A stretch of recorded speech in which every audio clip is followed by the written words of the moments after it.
Et bonjour à tous. Merci d'être là pour cet Expand Your Business to Australia. Alors l'Australie, c'est un pays qui est très loin de chez nous, qui représente un marché colossal. Il faut savoir que c'est un pays qui est à peu près 15 fois plus grand que la France, où il y a 3 fois moins de population que la France. Alors ce sera confirmé par nos intervenants. Sachez qu'aujourd'hui, on a la chance d'avoir Jessica Vio, qui est manager pour l'Europe pour la société Smart Mango, qui est une société qui s'occupe de faire représenter toutes les sociétés françaises en Australie, qui cartonne en ce moment et qui a véritablement un véritable vecteur de puissance et d'implantation pour toutes les sociétés que vous êtes et que vous écoutez en ce moment. Aujourd'hui, nous avons la chance d'avoir Frédéric Parent, qui est le directeur logistique pour la région Pacifique chez Bolloré. Alors, c'est un pays qui est très, très loin, mais un pays qui est joignable, hein, tout à l'import comme à l'export. Donc, on aura la chance de discuter de toute la partie logistique et d'ouverture sur l'Asie.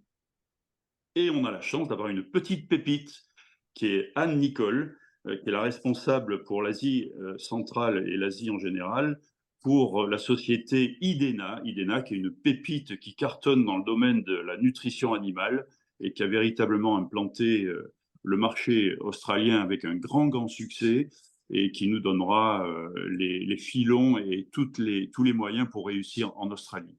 Ce que je vous propose, c'est que vous puissiez intervenir à tout moment. Vous levez la main. Si vous avez une question à chaud, c'est toujours très intéressant. Et je vais sans tarder vous laisser la parole. Et je donne la parole à Jessica Vio de la société Smart Mango. Merci Jessica de ta présence et merci Frédéric, merci Anne et merci à vous tous. Je vous souhaite une magnifique matinée et à tout à l'heure. Au revoir.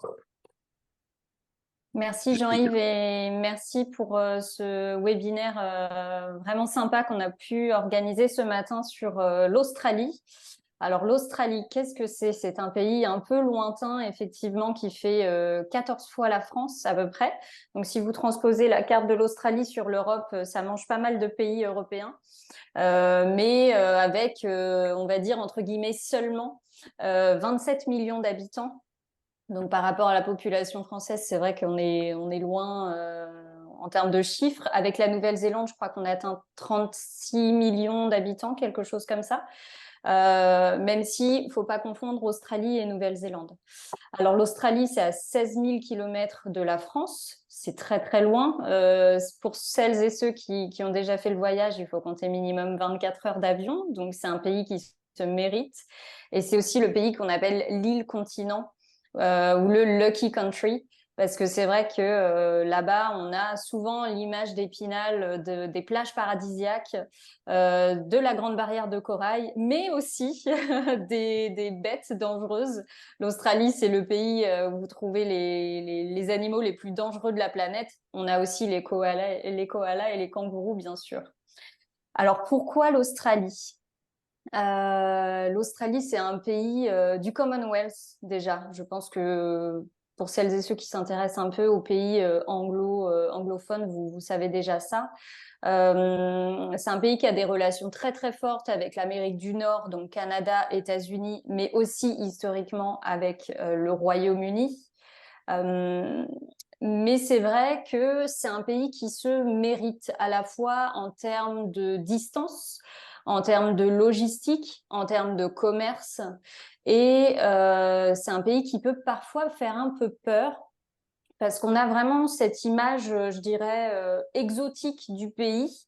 J'entends souvent, ah ben oui, j'ai fait un PVT il y a très longtemps, quand j'avais 25 ans. Oui, je suis restée 1 an là-bas, j'ai fait du picking dans les champs, etc. Mais souvent, pour celles et ceux qui ont une expérience sur la terre australienne, ça s'arrête là et on envisage rarement l'Australie comme un partenaire commercial, comme une terre de business. Et pourtant, et c'est pour ça qu'on est là ce matin, je ne sais pas si tu peux changer de slide, Anna, éventuellement. Voilà. Donc, pour information, donc voilà, on vous a récupéré des petites données. Je suis en call. It's all the rollerblades. Ah.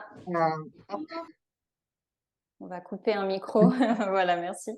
On vous a récupéré des petites informations de la COFAS pour voir un petit peu voilà, comment se présente économiquement l'Australie, qui est quand même très très bien placée en termes d'évaluation des risques et d'environnement, à 2 à 1 par la COFAS. Ce qui est intéressant de voir, c'est le PIB par habitant.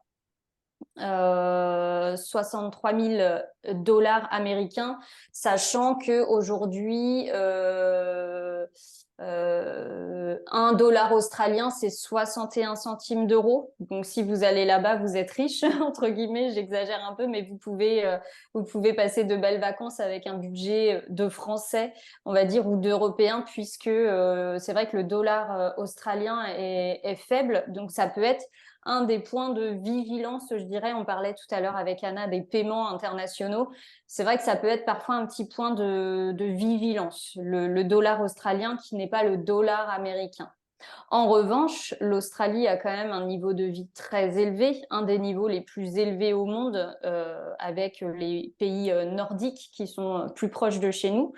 L'Australie, c'est aussi un des seuls pays au monde qui n'a pas été en récession pendant la période du Covid. Le choix gouvernemental a été de garder les frontières fermées au maximum possible. Donc, il y a eu par la suite, comme dans beaucoup de pays, des problèmes de main-d'œuvre. Il y a beaucoup d'étudiants qui viennent d'Asie pour étudier dans les grandes universités australiennes et ils ont eu du mal à revenir en post-Covid. Et donc, ils ont eu du mal à, comment dirais-je, à assurer le coût de ces petits jobs dont l'Australie a besoin. 30% de la population en Australie est originaire d'Australie. Donc, tous les petits boulots dans les cafés, les restaurants, l'hôtellerie, etc., ça va être souvent quasiment... Enfin, ouais, pas 100%, mais en tout cas, le pourcentage est assez élevé, ça va être des étudiants. Pour tout ce qui va être travail dans le tourisme aussi. Voilà. Je ne sais pas si tu peux avancer.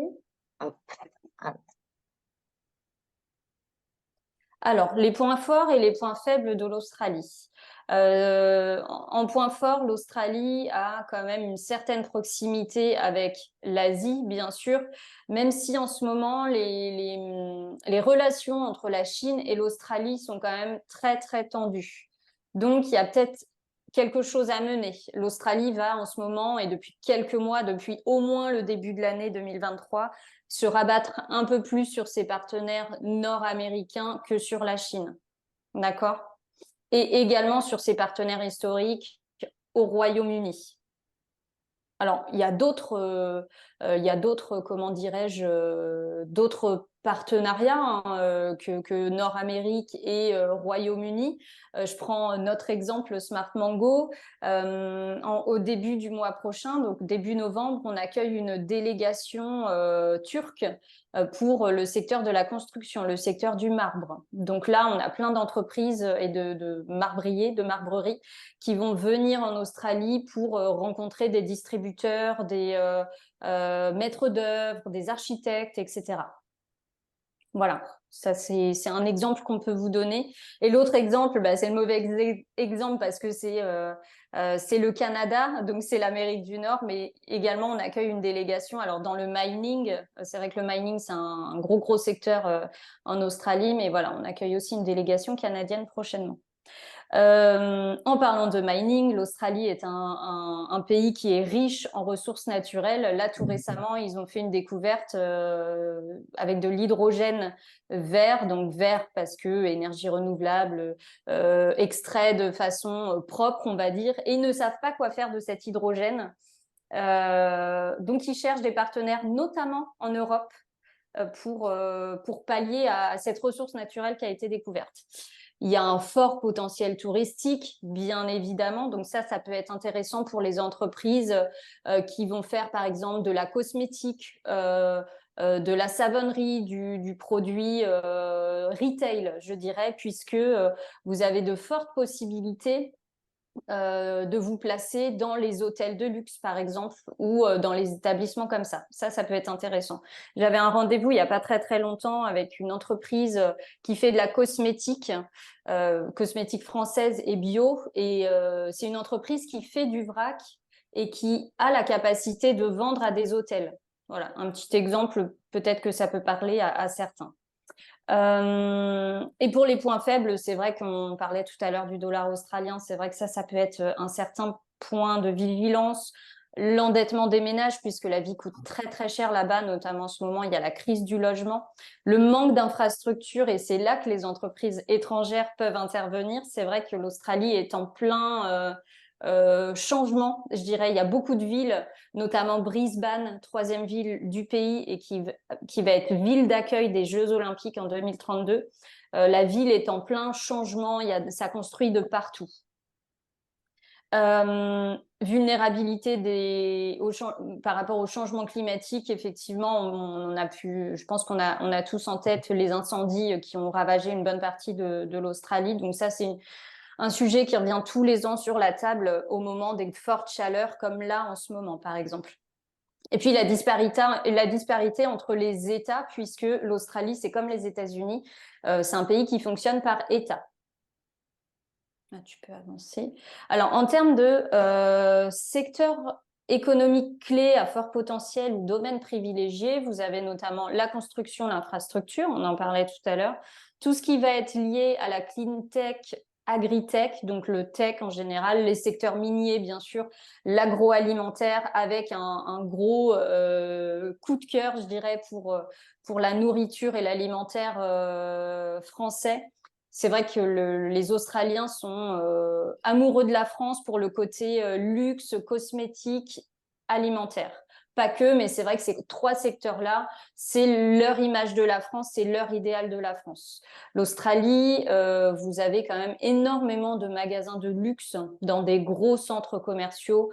Toutes les Australiennes vont porter des chaussures de luxe, des sacs de luxe, chose qu'on ne voit pas forcément aux États-Unis, alors qu'on pourrait s'imaginer un niveau de vie beaucoup plus important aux États-Unis, en tout cas dans certains États. En Australie, voilà, exemple, un très très bon ami à moi qui vit à Sydney, cadeau d'anniversaire pour sa femme, c'était des chaussures Hermès. Voilà, bon, donc c'était pas un cadeau, je dirais, pour un cadeau de mariage ou pour une symbolique particulière, ça se fait comme ça. Et lui me disait qu'il a 5 ou 6 paires de Louboutin, on en a même rigolé parce que je lui ai dit, mais moi je suis française, j'ai même pas une seule paire de Louboutin. Voilà, donc c'est pour vous dire à quel point le côté luxe à la française est apprécié et vraiment mis en avant en Australie. Sur les secteurs à fort potentiel, donc c'est-à-dire ceux qui ont une marge de progression, vous avez tout ce qui va être biotechnologie, environnement, infrastructure. Pour l'environnement, j'ai eu une discussion là en début de semaine avec une personne française qui travaille notamment pour la CCI France-Australie qui est installée dans l'État du Queensland. Donc l'État du Queensland, c'est la Grande Barrière de Corail. C'est toute la grosse partie nord-est de l'Australie. Et elle me disait que l'État du Queensland, mais de manière générale, le gouvernement australien regardait de près les entreprises françaises qui sont très très fortes dans l'environnemental de manière générale. Donc ça peut être intéressant à savoir. Si c'est votre secteur d'activité ou si vous avez des entreprises dans votre entourage qui travaillent dans ce secteur-là, c'est un secteur vraiment clé pour l'Australie. Et puis les infrastructures, on en a déjà parlé tout à l'heure. Et là encore, pareil, la personne avec qui j'avais rendez-vous me disait que les organisateurs des JO 2032 regardaient de près le modèle français Paris 2024 parce que voilà, ils vont un peu reprendre ce que nous, en France, nous faisons pour l'année prochaine. On va mettre à part le sujet des punaises de lit. J'étais à Paris l'autre jour, j'y ai pensé en étant dans le métro. Mais voilà, c'est vrai que les Australiens regardent de près comment les pays étrangers, notamment la France, s'organisent en termes d'infrastructures pour des JO, notamment tout ce qui va être alerte attentat, sécurité, etc. Et pour les domaines privilégiés, c'est-à-dire les domaines qui sont mis en avant par le gouvernement et auxquels vous pouvez prétendre à des aides, vous avez encore une fois infrastructures, ressources, énergie, les fabrications avancées, tout ce qui va être lié à l'espace, l'économie circulaire. Donc là encore, on est dans un côté écologique, Les Australiens sont très, très attachés à ça, notamment en termes de cosmétiques, mais aussi en termes de vestimentaire. Le côté économie circulaire, avoir une vision sur comment a été fabriquée ma paire de chaussures, comment a été fabriqué ce rouge à lèvres, c'est très, très important pour eux. Ce qui est un peu paradoxal avec des grandes marques de luxe comme Louis Vuitton, Chanel et Hermès, j'en parlais tout à l'heure, qui ne font peut-être pas vraiment d'efforts à ce niveau-là. Technologie numérique, bien sûr, et la santé. L'Australie est en mal mais un peu comme en France, hein, en mal d'enseignants et de soignants.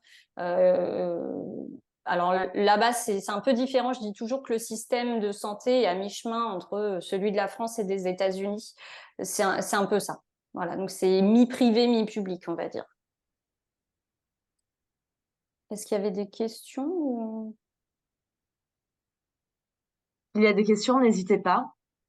Je vais peut-être un peu vite, et c'est vrai que c'est beaucoup d'informations, mais l'Australie est un pays à fort potentiel. Donc, Oui, j'aurais une question, Rémi, de ADVisio. En fait, nous, on est dans la décoration. Donc, quand vous avez parlé hôtel de luxe, ouais.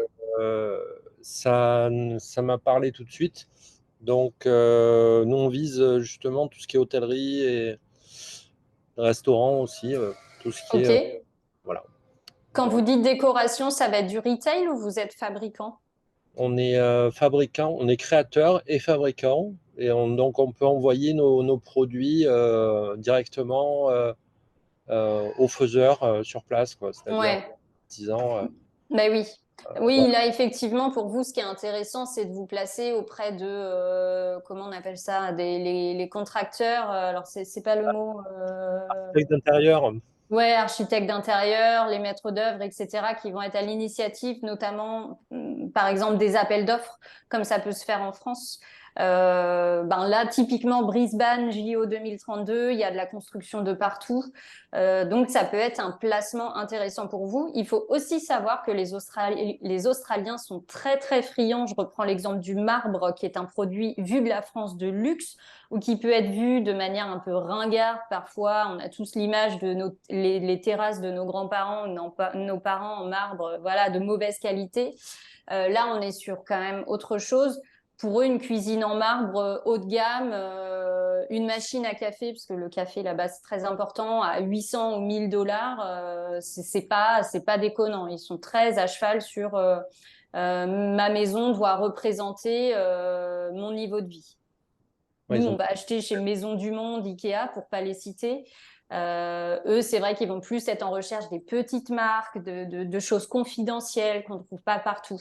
Voilà. Ouais, c'est complètement ça. C'est parce que nous, on veut mettre en avant la French Touch. Donc, Bah, ça, quoi. ouais, Voilà, ouais, il n'y a pas de souci. c'est ma question. Bah, ouais, on pourra se contacter Ok, ultérieurement, effectivement.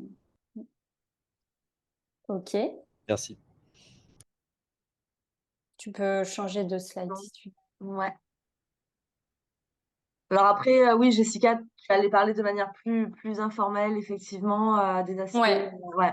Oui. Alors effectivement, j'aime bien mettre en avant les do et les don't pour l'Australie parce qu'effectivement, quand on parle business, on parle aussi interculturel. Faut vraiment pas négliger ça.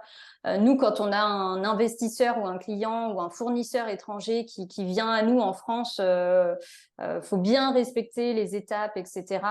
On va être 50 à une table de réunion et finalement, à la fin de la réunion, il n'y a aucune décision qui s'est prise. Si vous faites ça en Australie, ça va peut-être pas être forcément bien accueilli.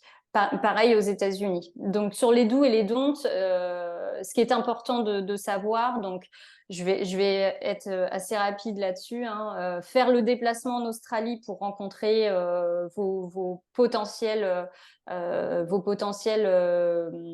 clients, distributeurs, etc. Ça peut être intéressant. Mais c'est vrai que ça représente quand même beaucoup de temps et d'argent. D'accord. Pour les affaires, donc la ponctualité, c'est quand même assez pris au sérieux. J'aime bien dire que être en avance, c'est être à l'heure. être à l'heure, c'est être déjà en retard. Donc, pour des Français, c'est vrai que ça peut être un peu bizarre parce qu'on a toujours le petit quart d'heure vendéen, breton, normand, peu importe comment on l'appelle, mais c'est vrai que des réunions françaises qui commencent avec 5-10 minutes de retard, c'est pas étonnant. Là-bas, il faut quand même être à l'heure. Mais les gens vont vous rencontrer très, très facilement. Enfin, il n'y a pas de... ils partent vraiment sans a priori en se disant je vais voir l'opportunité qui est en face. Au pire, dans tous les cas, ça sera une expérience. J'aurai rencontré la personne et même si à la fin on signe pas de contrat, au moins j'aurai appris quelque chose. Donc, faut pas hésiter en fait à y aller, à se dire ok, je vais contacter un tel ou un tel.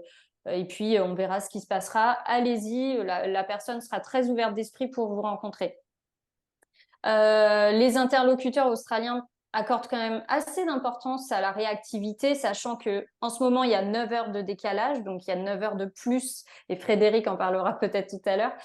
Au minimum, c'est 8 heures, au maximum, c'est 10 heures. Donc, en fonction de l'heure à laquelle vous recevez les mails de vos interlocuteurs, n'hésitez pas quand même à apporter une réponse rapide en disant « j'ai bien vu votre mail, je vous envoie une réponse détaillée demain », etc. pour savoir que la personne, sa demande a bien été prise en compte.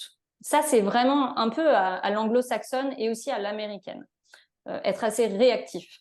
Il est fondamental de ne pas commencer un rendez-vous en parlant d'affaires. Attention, sacrilège.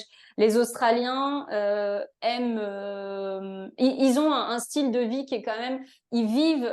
le travail vient nourrir, en fait, vient leur apporter de l'argent. C'est un peu vulgaire ce que je dis de cette façon-là, mais le travail, c'est pas leur priorité. Effectivement, ils ont des travails dans lesquels ils s'épanouissent. C'est des gens qui sont globalement assez diplômés. Avec des salaires assez hauts, un salaire, des salaires à 150 000 $ australiens pour quelqu'un de qualifié, de diplômé, un responsable, c'est pas déconnant, d'accord? Le SMIC là-bas, c'est 43 000 $. Ok, ne pleurez pas. Mais effectivement, au niveau des affaires, démarrer en parlant de la famille, des activités qu'on aime faire. Oh ben toi, tu as fait une randonnée, etc. Ou aller boire un verre ensemble après le travail, c'est pas quelque chose de mal vu. Au contraire, c'est comme ça que vous allez créer du lien avec vos interlocuteurs. Sur la partie logistique, et Frédéric reviendra dessus de manière plus détaillée, c'est vrai que l'Australie, une fois qu'on a compris et qu'on a trouvé un partenaire qualifié et de confiance, ça se fait quand même de manière assez, je vais pas dire fluide parce que j'exagère, ça prend du temps, c'est des papiers bien sûr, mais ça peut se faire assez, entre guillemets, facilement, à condition que ce soit bien rodé au départ. Ayez quand même conscience et connaissance des restrictions et des conditions qui peuvent être parfois assez strictes sur certains produits, notamment l'alimentaire, le pharmaceutique, le chimique et tout ce qui va être autour du médical. Et là, Anne-Nicole de IDENA nous donnera quelques exemples. Les certifications propres à chaque marché peuvent être nécessaires dans tout ce qui va être électronique, par exemple, cosmétique, bien sûr. Sur la partie décoration, comme on voyait tout à l'heure, ça dépend des produits que vous utilisez pour la fabrication.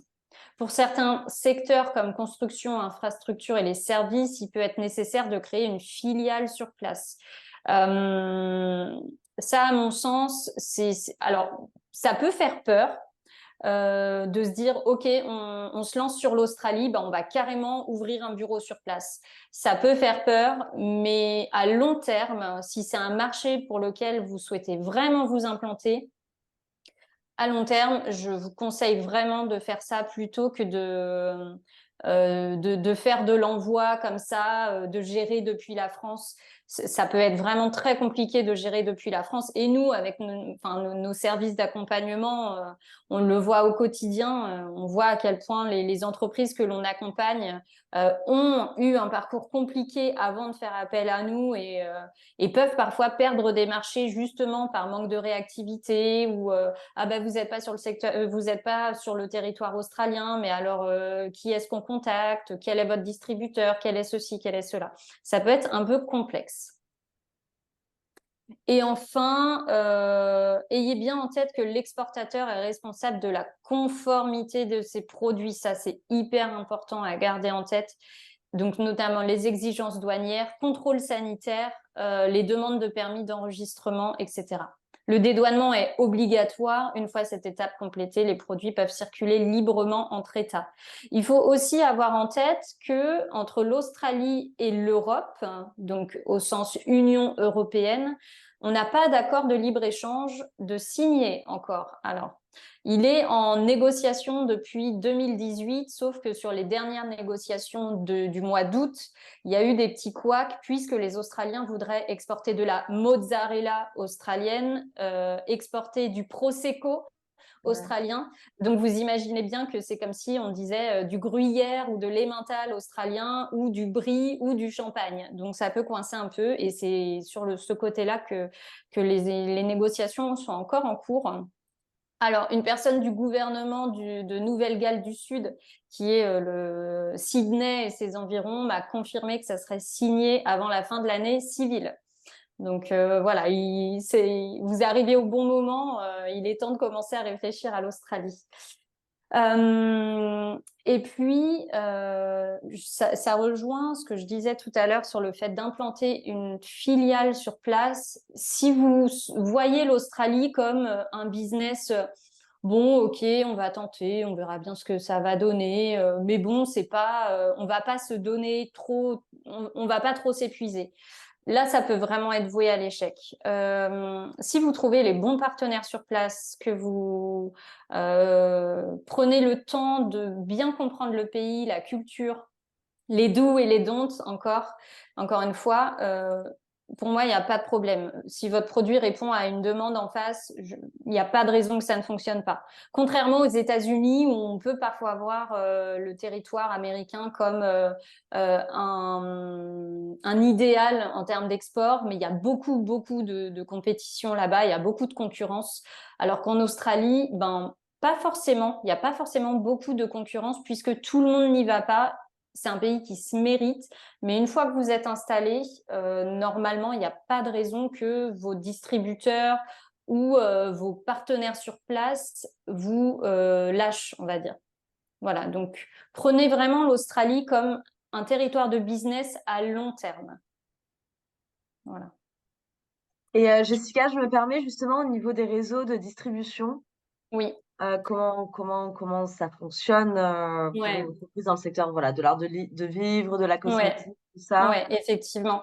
Alors, sur l'Australie, tu as plein de possibilités. Ça peut être un distributeur. Par exemple, j'importe mes produits cosmétiques en Australie. Bon, je vais passer par un réseau de distribution spécialisé dans la cosmétique ou spécialisé dans le chocolat ou peu importe. Et puis, ce distributeur a déjà son réseau de magasins et va essayer d'implanter ma marque là-bas. Ça peut être un commercial, soit exclusif, soit multicarte, peu importe. Ça peut être des maîtres d'œuvre, des architectes, des contracteurs. En fait, il y a plein de possibilités. L'autre jour, j'étais en rendez-vous avec une marque qui fait du chocolat en France et qui a déjà un réseau d'affaires sur l'Australie. Par exemple, elle est passée directement par les importateurs et les acheteurs de gros supermarchés, de grosses enseignes de supermarchés, sans intermédiaire. Ça s'est pas forcément très bien passé, donc nous, c'est là qu'on intervient. Mais c'est vrai que ça dépend vraiment du produit. Vous pouvez très bien, par exemple, pour la partie cosmétique, pourquoi ne pas viser une chaîne de magasins équivalente à Sephora directement? Voilà, ça peut être ça. Et donc, essayez de placer vos produits vous-même. Ça peut prendre du temps de vouloir passer en direct, du temps, de l'argent, envoyer quelqu'un sur place, etc. Voilà. Ça dépend vraiment de vos produits. Merci Jessica. On va peut-être du coup donner la parole à Frédéric Parent. Frédéric. Bonjour. Ouais. J'ai pas de, je vais pas vous présenter beaucoup de slides, mais plus peut-être en complément ou, de ce qu'a pu vous expliquait Jessica, donc, qui était le reflet de ce que je peux connaître ou vivre en Australie. Euh,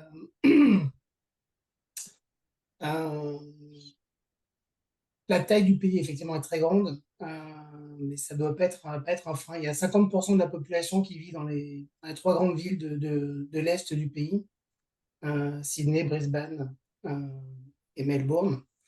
Et ces 3 villes-là, elles sont Sydney donc, est entre les deux, Brisbane est plus au nord et Melbourne est plus au sud. Brisbane est un peu plus petit que les deux autres, mais en gros, la distance entre ces villes-là, c'est de l'ordre de la distance entre Paris et Marseille, pour donner un ordre de grandeur et pour donner aussi un ordre d'idée en termes de délai d'approvisionnement, etc. Donc c'est un pays très grand, mais qui ne justifie pas forcément de déployer une empreinte démesurée ou d'avoir des infrastructures très importantes pour démarrer une activité. La plupart des partenaires que vous pourriez contacter sont présents dans les 5 grandes villes ou les 6 grandes villes du pays et vous donnerez accès à toute la population. Alors, je sais qu'on parle de l'Australie aujourd'hui, mais un point important pour moi et qui est très commun avec beaucoup de nos clients, c'est que, ça a été évoqué rapidement, la Nouvelle-Zélande, les Australiens disent parfois un peu de façon arrogante que c'est leur état de l'Est. Mais c'est effectivement une réalité. C'est-à-dire qu'en Nouvelle-Zélande, c'est encore plus difficile d'accès que l'Australie en termes de transport international notamment. En revanche, beaucoup d'entreprises basées à Sydney ou à Melbourne ou à Brisbane alimentent le marché néo-zélandais depuis l'Australie. Donc, Jessica a évoqué les 5 à 6 millions d'habitants supplémentaires avec la Nouvelle-Zélande. C'est aussi un marché qui est très facile d'accès. Les liaisons trans-Tasman sont très, très, très, très importantes. L'autre point important, c'est un pays qui est peu industriel au sens grandes industries, qui est très présent dans les services, donc qui développe beaucoup, comme l'a évoqué Jessica, toute la partie liée aux énergies renouvelables, liée à l'industrie dans ces domaines-là, mais voilà, d'énormes industries. En revanche, une très très forte densité de PME, d'entreprises dans les services, que ce soit services aux entreprises, installations. Donc, personne tout à l'heure est intervenu en parlant de produits pour de tels. Enfin, il y a une densité de partenaires possibles dans ces domaines-là qui est très, très importante. Donc, c'est un pays qui a perdu de la population très fortement pendant le Covid parce que, comme Jessica a dit, 30% de la population est d'origine étrangère. Donc, beaucoup de gens qui étaient le pays sont rentrés chez eux puisque le pays a été fermé. Donc, il y a eu un petit côté prison. On est aujourd'hui juste au-dessus de 26 millions d'habitants, mais l'Australie a réouvert ses frontières très largement et d'ici un an, on sera repassé au-dessus de 27 millions d'habitants. Donc, une croissance de 1 million pour une population de 26 millions sur 12 mois, 12 ou 13 mois, c'est assez conséquent. Et c'est une immigration en Australie qui est extrêmement choisie sur des critères de compétences, etc. Donc, il y a une population qui est effectivement, comme l'a aussi dit Jessica, qui est plutôt fortement éduquée et qui, de toute façon, ceux qui sont autorisés à rester, à avoir des visas de travail, etc. etc. Donc, population plutôt jeune dans l'ensemble, ce qui est aussi un fort support de croissance à travers l'immobilier, la consommation en général, dans tous les domaines. Et puis, je confirme un fort appétit pour l'influence européenne, la culture européenne, et tout ce qui est univers du luxe ou du confort en général. Pour vous donner un ordre de grandeur, à Sydney, la valeur médiane d'une maison, c'est environ 1,1 million d'euros, 1,6, 1,7 million de dollars australiens. Donc, quand vous achetez une maison à 1 million 100 euros, effectivement, vous n'hésitez pas aussi en rénovation ou en construction, à investir dans des produits et du matériau de luxe et des marques de luxe. Donc, c'est effectivement des débouchés importants. En termes de logistique plus internationale, c'est très loin, mais c'est un pays qui est quand même relativement facile d'accès. C'est long si vous expédiez depuis l'Europe par voie maritime. On parle d'environ 3 mois de lead time pour vos containers. Si vous expédiez par avion, le voyage pour un passager, c'est 24 heures. C'est un petit peu plus long en principe pour du fret, même si le fret voyage par des avions passagers. Mais donc, on est dans ces eaux-là, 24 à 36 heures. Et donc, ça se fait facilement. Vous avez Bolloré, bien sûr, comme interlocuteur potentiel, mais vous avez des liaisons sur l'Australie très importantes. Comme j'ai dit, il n'y a pas d'industrie, donc c'est un pays qui importe beaucoup, qui exporte beaucoup de produits miniers et agricoles, mais qui importe pour le reste énormément de marchandises. Donc les flux sont conséquents et toutes les compagnies, bien sûr, maritimes couvrent l'Australie. Bon, je ne l'ai pas dit tout à l'heure, mais c'est 5 grandes villes qui sont toutes des villes côtières. Donc, c'est 5 ports vraiment le long des côtes et avec des grandes parties désertiques au milieu également. Donc oui, l'approvisionnement sur le marché est relativement simple. Jessica l'a évoqué aussi en termes de regulations, en termes de réglementation, etc. C'est un pays qui a ses spécificités. Qui a des exigences, qui est très protecteur de sa faune et de sa flore, donc d'où un certain nombre d'attentions. Quasiment à coup sûr, si vous envoyez de la marchandise, vous serez soumis à des fumigations et autres, ce qui peut parfois affecter les délais en période. Donc là, on est rentré dans la période d'infestation de ce qui s'appelle la punaise dorée. Et donc, c'est pas la punaise de lit, mais c'est la punaise dorée. Et donc, c'est quasiment 100% des containers passent en fumigation. Et donc, ça rallonge les délais de 3, 4, 5 semaines parfois. Donc, voilà, ce genre de particularités à prendre en compte. La partie douanière, comme l'a dit Jessica, il n'y a pas encore d'accord bilatéraux, mais il y a quand même un certain nombre de facilités qui existent, un certain nombre de domaines qui sont exclus ne sont pas soumis à droit. Et puis, dès qu'on touche à l'alimentaire, donc là, on repasse sur la faune. Donc, le bois et l'alimentaire, effectivement, sont soumis à plus d'exigences, puisque ils ne veulent pas importer de petites bêtes qui pourraient nuire à la faune et à la flore locale. À titre d'exemple, hein, il y a une libre circulation des biens à l'intérieur du pays, mais pour passer d'un état à l'autre, il peut y avoir des contrôles vétérinaires et des contrôles sanitaires assez importants pour éviter de déplacer justement des animaux.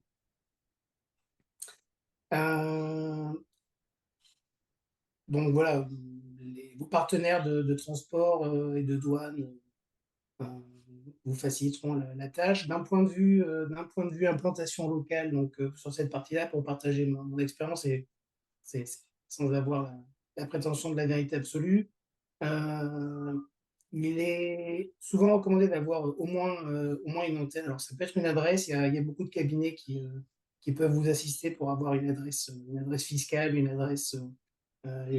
avoir une entité économique, hein, un business number, sans avoir besoin de présence sur place. On a plusieurs clients français qui sont dans cette approche-là, ou même des clients asiatiques, qui n'ont pas de présence locale, qui ont des partenaires de distribution, mais qui ont tout de même un numéro fiscal sur place. Encore une fois, il y a beaucoup de partenaires sur la place. Jessica doit mieux connaître ça que moi, mais il y a beaucoup de partenaires sur la place qui peuvent vous assister dans ce domaine-là, et c'est très facile. On peut nous-mêmes vous mettre en contact si besoin. Et donc, ensuite, voilà, localement, venant d'Europe et ayant une expertise de logistique européenne, on est sur des organisations qui sont assez similaires, assez semblables en termes de réseau de transport, de messagerie, de transport de l'eau, de warehousing, etc., etc. Donc, pas de grandes surprises à attendre. De manière générale, je dirais que l'Australie, c'est un pays qui a tendance à être parfois un petit peu en retard sur un certain nombre de choses, en termes d'automation, par exemple, en termes de développement. On parlait même de renouvelables et autres. En revanche, c'est un pays qui, l'attitude, c'est, il y a une très très forte attitude de can do, on peut le faire. Donc, vous rencontrez un partenaire commercial, industriel, il y a pas grand-chose qui semble impossible a priori, et quand ils décident de faire quelque chose, bah, ils y vont et ils y vont vite. Donc ils n'ont pas d'hésitation, ils vont pas faire 200 réunions pour décider de lancer un projet.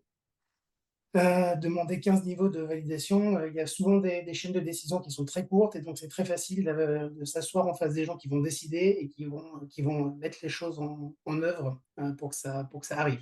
Donc si vous venez pour sonder le marché et que vous avez des contacts, il faut que vous soyez prêt à assurer derrière, parce qu'ils vont être vite demandeurs, et si vous ne pouvez satisfaire les attentes, là vous risquez de ruiner vos efforts de démarchage.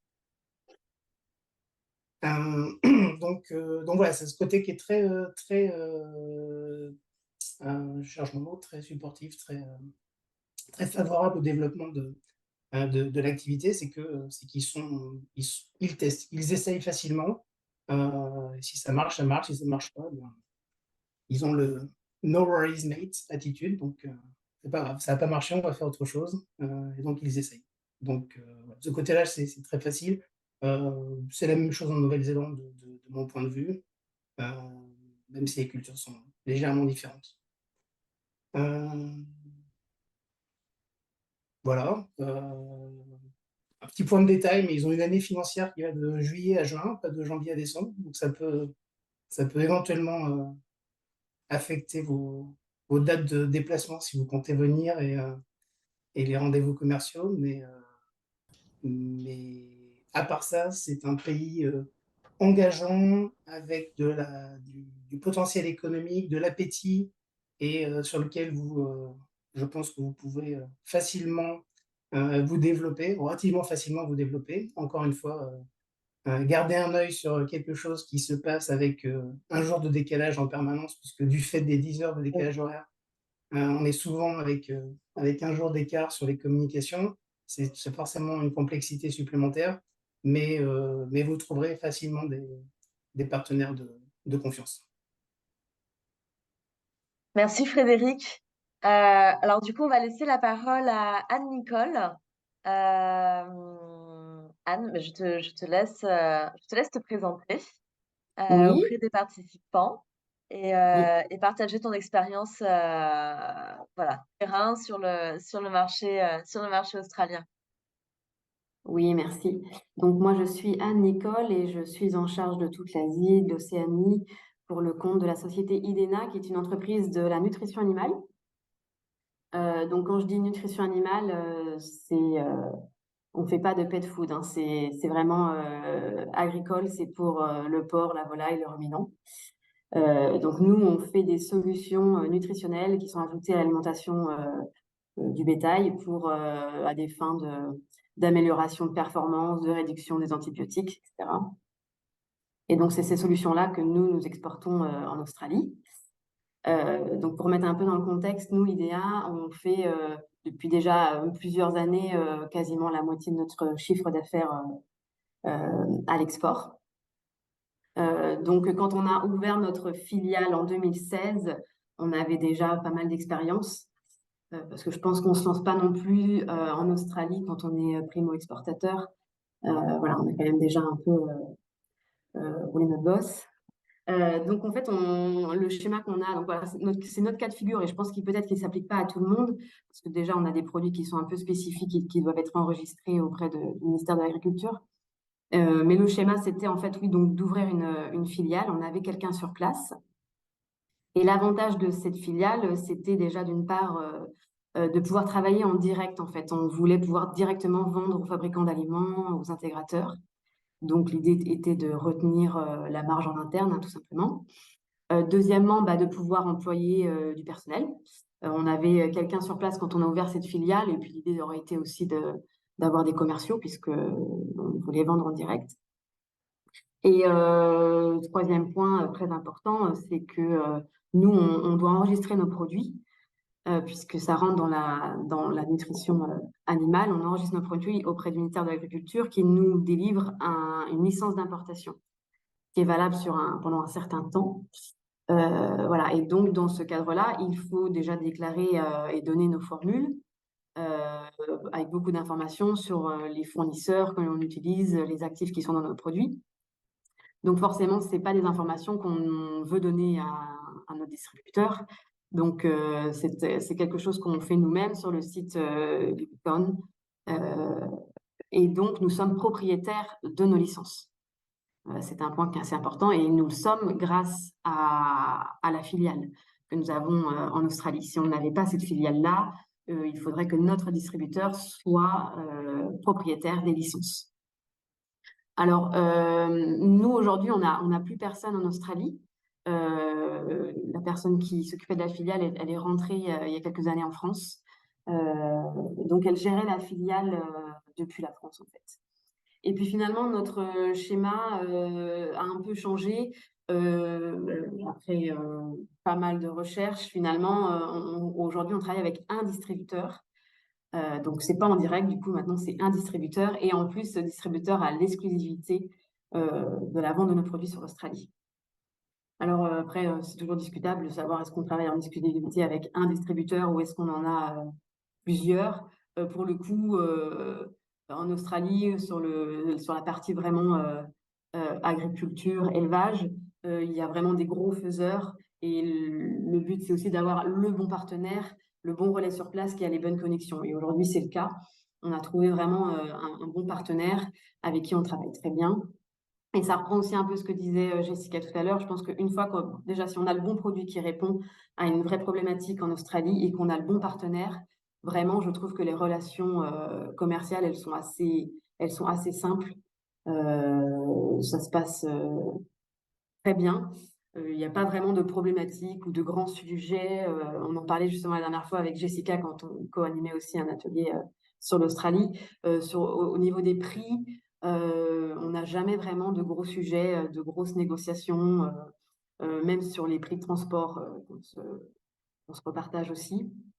Donc, c'est quand même assez agréable. Une fois qu'on a fait tout ce travail de recherche, de défricher le marché, une fois qu'on a le bon partenaire, je pense qu'en effet, ça roule plutôt bien. Donc ça, c'est quand même un bon point et c'est assez agréable. Voilà. Juste un petit point aujourd'hui, moi, je ne sais pas si vraiment on va être amené à garder notre filiale puisque on n'a plus personne sur place. On travaille en exclusivité avec notre distributeur. Et en fait, après un peu certaines recherches, je pense qu'il est possible que nous puissions déposer nous-mêmes nos dossiers d'enregistrement pour nos licences en mettant notre distributeur en propriétaire des licences, mais sans avoir à faire transiter nos documents sensibles via le distributeur. Donc, je ne sais pas si aujourd'hui, ça vaut le coup de garder cette filiale qui, quand même, a un certain coût. Voilà, mais ça, c'est notre cas de figure à nous, qui est très propre à notre façon de travailler en Australie aujourd'hui. Voilà pour cette partie-là. Après, je ne vais pas répéter ce qui a déjà été dit par Jessica et Frédéric. Voilà, la façon de travailler en Australie. C'est vrai qu'eux, ils sont très réactifs. Quand Jessica disait, nous, on aime bien parfois faire des réunions à 50 et il n'y a jamais parfois vraiment de conclusion. Pour le coup, je les trouve assez proactifs. Là, justement, j'étais hier, avant-hier, enfin, juste depuis lundi avec notre client australien. Ils étaient en France, là, on a fait des visites d'élevage. Et le nouveau général manager a repris depuis 12 mois la tête de l'entreprise et puis il a écrémé un petit peu là, le personnel et ça fait 3 mois qu'ils font un chiffre d'affaires record. Donc je me dis, il a été en place pendant 12 mois et ça a été assez efficace. Les choses ont bougé très rapidement. Donc voilà. Après, c'est vrai qu'on a beaucoup de différences, de décalage horaire assez important. Mais donc on a toujours un peu 24 heures de latence, mais ils sont très réactifs. Je pose une question et le lendemain, j'ai la réponse. Donc, même parfois, quand on est sur des fuseaux horaires qui sont similaires avec d'autres pays, on a des réponses 5 jours plus tard. C'est pas le cas avec l'Australie, c'est très rapide. Donc, c'est aussi quelque chose qui est très agréable. Voilà. Je ne sais pas si j'oublie des choses. Je ne sais pas si vous avez des questions. N'hésitez pas si vous avez des questions, effectivement, c'est le moment.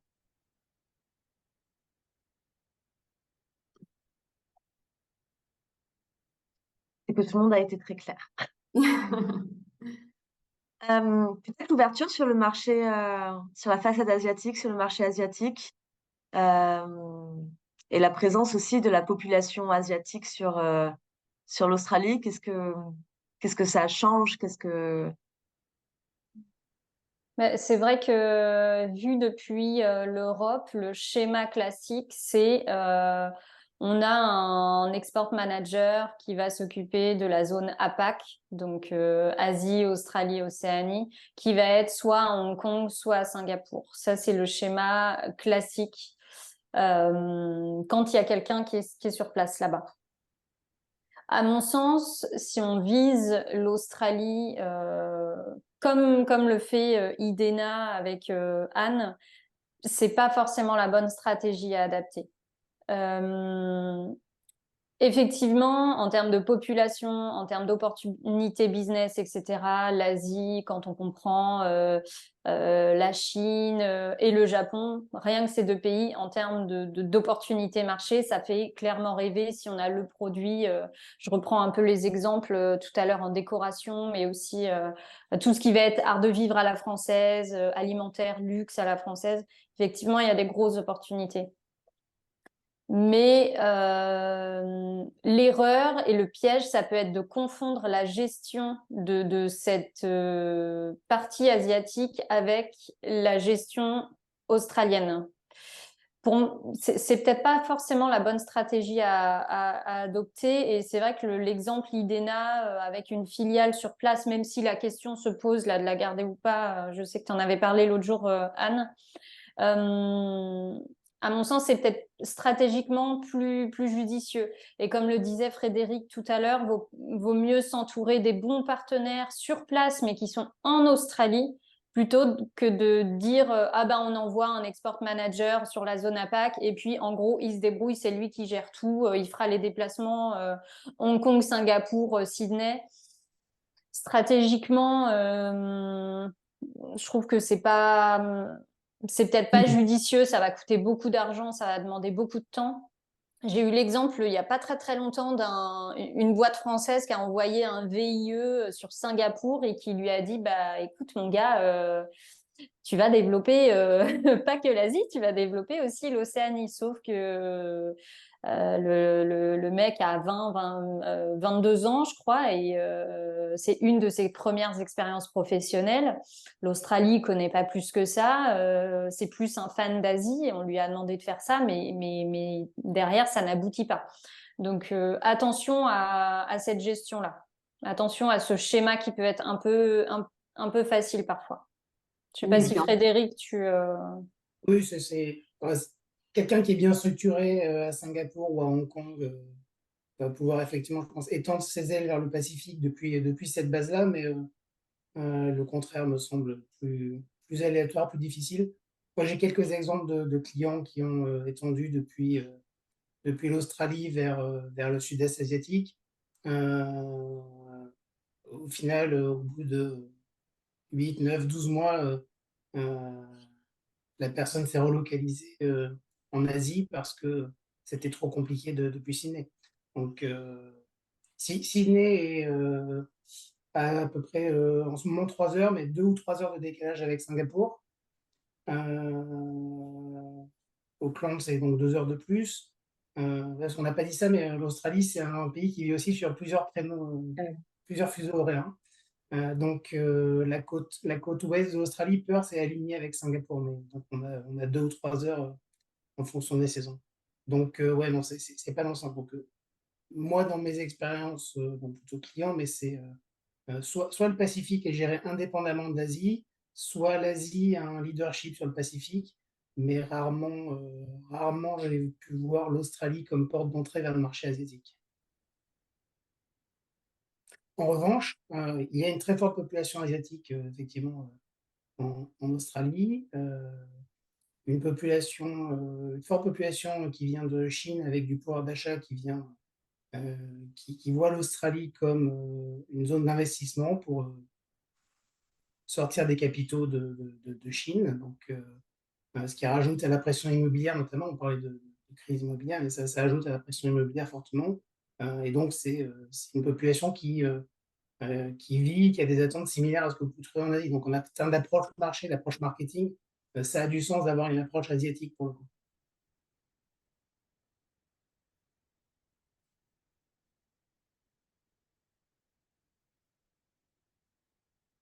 Merci. Merci, Frédéric. Jessica, Anne, vous souhaitez rajouter peut-être quelque chose? Si les participants ont des questions également, n'hésitez pas. Il y a quelqu'un qui a écrit quelque chose dans le chat. C'est ce que j'étais en train de regarder, Emmanuel.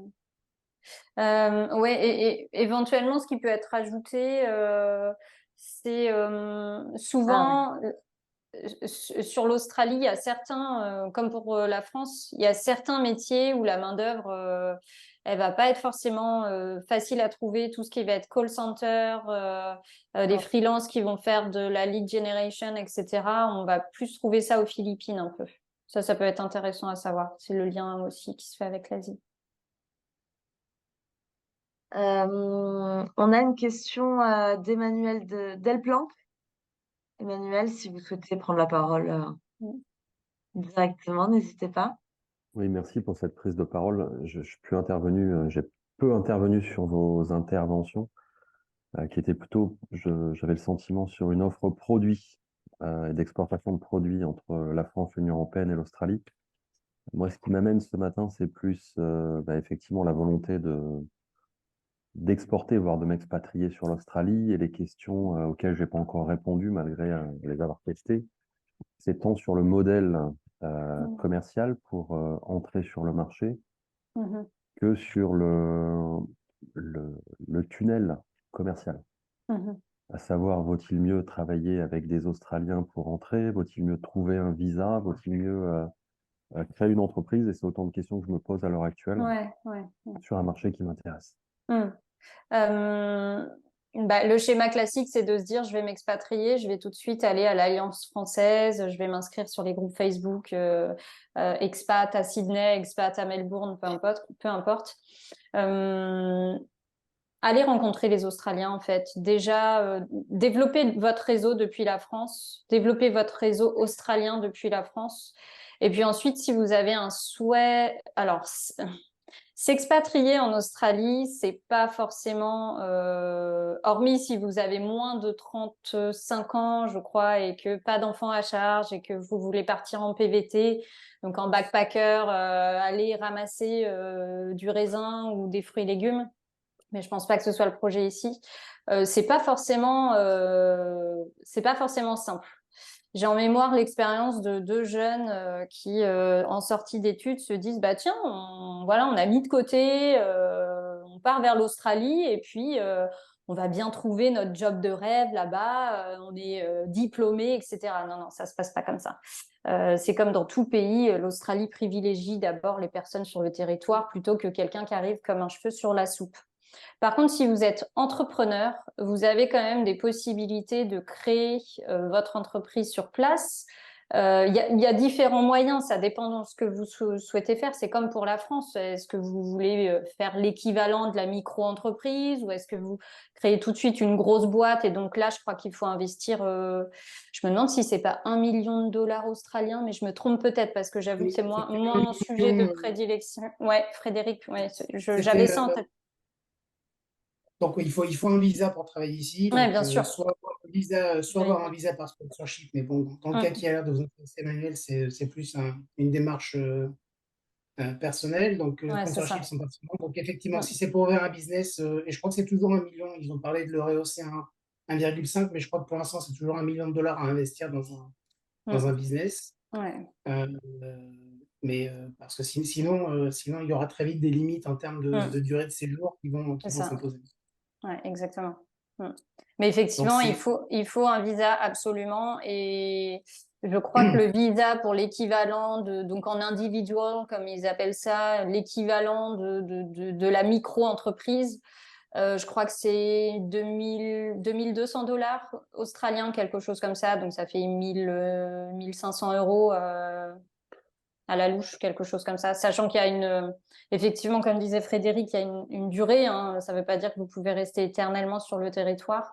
Donc là, il faut regarder sur le site imi.gov.au, quelque chose comme ça. Vous avez toutes les possibilités, les différentes classes de visa, mais si c'est un équivalent de la micro-entreprise, faut mettre un peu de sous, mais c'est pas c'est pas impossible, je dirais, mais ça a ses limites en termes de durée. Et j'imagine en termes de chiffre d'affaires, administratif, etc. Puis il faut vous enregistrer comme en France finalement pour avoir l'équivalent d'un SIRET ou d'un SIREN. Voilà. Très bien. Merci Jessica. Est-ce qu'il y a d'autres questions? Juste en complément sur le Ouais. domaine de la supply chain en particulier, qui est un peu plus mon domaine à moi aussi. C'est ce que vous souhaitez faire, Emmanuel? C'est ça, Ouais, peut-être exactement, dans le Frédéric. consulting supply Ouais. chain? Mm. C'est un marché porteur, hein, parce qu'il y a des flux internationaux un peu dans tous les sens. Et il y a énormément d'opportunités d'optimisation de supply chain qui ne se font pas. Donc, en post-Covid, on vit des situations très compliquées en termes de surapprovisionnement. Et on continue à payer le prix du Covid. Et parce qu'il y a un manque criant de compétences. Et l'Australie ne forme pas énormément dans ces domaines-là. Donc, c'est des domaines où il y a besoin de compétences externes. Merci, Frédéric. Moi, j'avais une question plus spécifique, mais bon, Oui, après, Rémi, oui. ouais, moi, je voulais savoir au niveau de distributeur ou partenaire logistique si c'est décentralisé sur Sydney ou on peut en trouver dans les différentes grandes villes en Australie. Tu veux répondre, Frédéric? Parce que la partie logistique, c'est plus ta partie.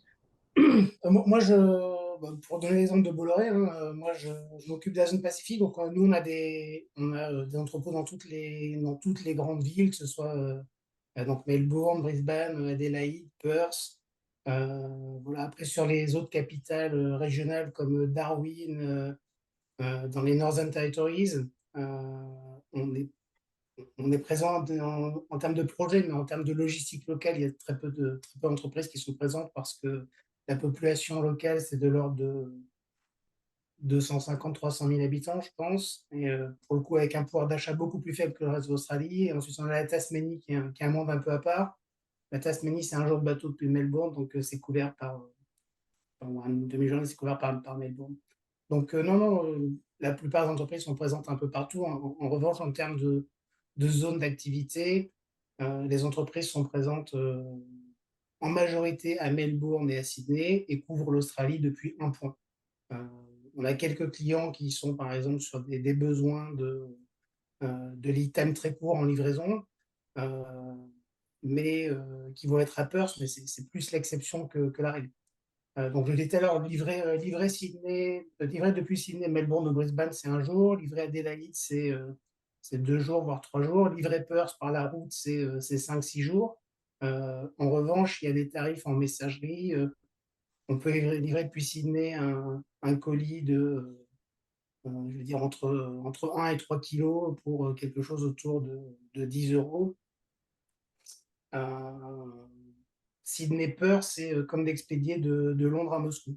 Donc, voilà, on est sur des tarifs qui, rapportés aux distances, etc., restent compétitifs. Et même sur du Sydney-Perth, on peut avoir le tarif que je viens de donner, c'est par exemple un tarif sur lequel on peut avoir du J+1, J+2 en aérien. Donc, sur du petit colis, ça passe très bien. Quand on est sur la logistique plus importante, là, on retombe sur des délais forcément pour traverser le pays de l'ordre de 6-7 jours. Ok, merci beaucoup pour ces infos. Peut-être qu'on se mettra en relation pour en parler. Ok, merci. Avec plaisir. Ouais, c'est intéressant ce que tu dis, Frédéric. Tu parlais de l'aérien. Il faut savoir que l'Australie, comme c'est un immense pays avec la majorité de la population sur les côtes, principalement sur la côte Est, il y a énormément d'aéroports en Australie. Énormément. Énormément, énormément. Et il faut savoir que Perth, comme disait Frédéric avec le Londres-Moscou, Perth, c'est l'une des villes les plus isolées du monde. Donc, c'est vraiment sur la côte ouest. C'est notre équivalent de La Rochelle, je dirais, en termes de situation géographique du pays. Désolée. Et c'est une ville qui est plus proche de Bali que de Sydney. Voilà, je discutais avec toujours mon ami là qui vit à Sydney, qui est en Thaïlande, à Bangkok en ce moment pour le travail. Je lui dis, mais attends, Sydney-Bangkok, c'est quoi, 6 heures? Non, non, il me dit non, 9 heures d'avion. Ah, je lui dis, ah oui, quand même, 9 heures d'avion. Donc, et pourtant, quand on regarde la carte, on se dit, ça n'a pas l'air très, très loin. Mais effectivement, par exemple, un Brisbane-Sydney, bah, c'est un Nantes-Marseille, quoi. Alors, en avion, c'est 1 heure et demie, mais en voiture, c'est 10 heures de bagnole. Voilà, il y a un peu plus de 1 000 kilomètres entre les deux villes. Alors que quand on regarde la carte, on se dit, oh, ça n'a pas l'air très loin. Allez, on va se faire ça en une journée. Oui, oui, bah, une journée, mais sur la route, complètement. Donc, faut pas oublier ce côté logistique. Si la logistique est bien rodée, ça va. Si on a des partenaires de choix comme Bolloré, ça le fait. Mais c'est vrai que faut être bien organisé et bien avoir conscience des distances entre chaque ville. Pour répondre à la question d'Anne-Marie, en fait, on enverra le contact, effectivement, donc de Jessica, Anne, Frédéric, si vous êtes d'accord, à l'ensemble des participants pour ensuite, voilà, les prises de contact et un partage, on va dire, plus approfondi sur les activités de chacun. Merci Avec grand beaucoup, c'est plaisir. gentil, merci beaucoup. Jean-Yves, un petit mot, de Ouais, fin? j'ai trouvé passionnant le débat. Attends, je mets mes écouteurs parce que voilà, j'ai trouvé passionnant d'abord parce que vous êtes tous les trois experts, des gens qui avaient raconté une histoire. Voilà, moi j'adore quand on parle des pays comme ça en racontant des histoires. On sent qu'il y a du vécu et une véritable belle expérience. Jessica, alors je sais pas si on conclut maintenant ou s'il y a encore d'autres questions. Alors, s'il y a des Euh, questions, on prend, mais Bon, sinon, je sais pas si tu m'entends. Oui, je m'entends bien. En fait, Jessica, merci pour cette belle expérience sur le marché australien. Et puis, cette vue d'ensemble, je pense qu'il y aura une suite parce que parmi nos membres, il y a des gens qui sont passionnés. On a aussi, nous, à relayer largement cette info et cette vidéo, puisque ça a été enregistré, et on va la publier à tous nos membres, et aussi au réseau de l'international, puisque autour de l'APEX, on a également un réseau d'international qui comprend à peu près 6000 sociétés. Donc c'est très intéressant. Frédéric, merci de ton intervention. Le transport est toujours un sujet un peu compliqué. En tout cas, il l'a été pendant 2021 et 2022 avec les hausses des fret qu'on a subies. Ouais. Merci parce que c'est une destination lointaine qui revêt aussi des caractéristiques. Bon, tu parlais des punaises dorées. Bon, j'ai suivi avec attention. On a les punaises de lit. Et j'ai vu, je suis renseigné, et c'est vrai que c'est un vrai fléau. C'est un vrai fléau en Australie, cette invasion. Donc, j'imagine que les phytos sont vachement importants. Surtout sur les gens qui exportent des produits, des produits soit alimentaires, soit produits phytosanitaires. Et donc, le transport est un métier de spécialité. Tout ce qui Je est t'entends bois, pas. tout ce qui est bois, pardon, tout ce qui est bois est un point de vigilance, hein. Ouais, ouais. Si vous avez du Et bois, donc, c'est il y vrai que aura c'est beaucoup de un problèmes. métier de spécialiste. Donc, merci à Bolloré d'être là à nos côtés. D'ailleurs, Bolloré est toujours à nos côtés dans nos webinaires ou dans nos participations et nos activités. On fait 45 événements par an. On associe toujours Bolloré avec nous parce que c'est vraiment un spécialiste du transport, du transit et de toutes les formalités. Merci Frédéric d'avoir été à nos côtés et merci Anne de cette magnifique expérience IDENA. J'ai noté que tu es en train de supprimer ta filiale là-bas parce que tu n'as plus vraiment d'intérêt et je sais que l'implantation est colossale et que le chiffre d'affaires que vous réalisez là-bas est très important. Donc c'est une belle expérience. En tout cas, ça a montré à nos membres pas la facilité, mais la spécificité du marché australien. Voilà. Alors, s'il n'y a pas d'autres questions, Anna, tu m'entends? Oui. S'il n'y a pas d'autres questions, moi je vous rends votre liberté à chacun et je vous remercie, autant les participants, autant Anna et l'APEX, et autant Jessica, Anne et Frédéric, parce que vraiment ce temps que vous avez passé avec nous est un temps passionnant, un temps très constructif, inspirant, comme on dit, entre guillemets. Ça c'est très à la mode, mais ça me plaît beaucoup, parce qu'il y aura certainement une suite, et j'aimerais vraiment que s'il y a une suite et que nos membres le sollicitent, qu'on puisse peut-être un jour organiser au World Trade Center, comme on le fait dans d'autres cas, un Expand Your Business en présentiel, où on vous invitera et on fera venir aussi des autorités australiennes, parce que c'est vraiment très important. C'est un marché qu'on a un peu occulté parce que c'est très loin, mais qui est vraiment un beau vecteur. Je vois que les mots de sympathie affluent sur le secteur, là, sur le fil. Merci aux intervenants. Merci, vous avez été passionnants. Merci du temps passé avec nous. Et si vous le souhaitez, je vous rends votre journée. Et surtout, je vous dis à bientôt. En tout cas, merci d'avoir été des nôtres. À bientôt. Merci Merci. Anna et merci l'APEX pour l'organisation. C'était très chouette.